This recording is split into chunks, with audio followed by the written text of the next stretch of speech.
नमस्कार. जय श्री कृष्ण. राधे राधे. मैत्रिणींनो, तुमच्यासोबत पण असं कधी होतं का हो? काय सांगू? बघा हां, आपण गृहिणी आहेत. आपण रोज आपलं काम, घरातली धुणं भांडी, मुलांचं करायचं, शाळेत सोडायचं आणायचं, बाकी सगळ्या गोष्टी, स्वयंपाक आहे, हे ते सगळ्या गोष्टी आपण रोज सगळ्या रुटीननुसार आपण सगळ्या गोष्टी करतो.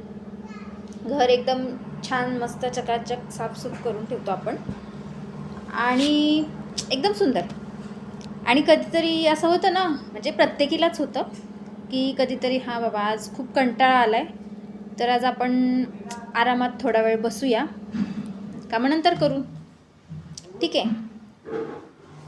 आणि त्याच दिवशी काय होतं, आपण आराम करतो आहे, झोपलेले आहोत, थोडंसं तब्येत बरी नाही आहे किंवा थोडासा कंटाळा आला आहे, झोपलेले आहेत आणि कामं सगळी घरातली तशीच राहिलेली आहेत. किचन ओटा, कपडे, फरशी पुसणं, सगळ्या गोष्टी त्या राहिल्यात.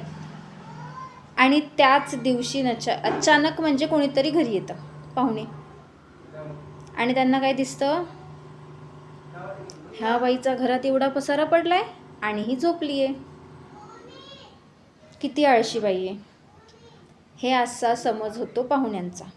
पण ज्या दिवशी आपलं घर सगळं चकाचक असतं ना, त्या दिवशी कोणीही आपल्या घरी येत नाही.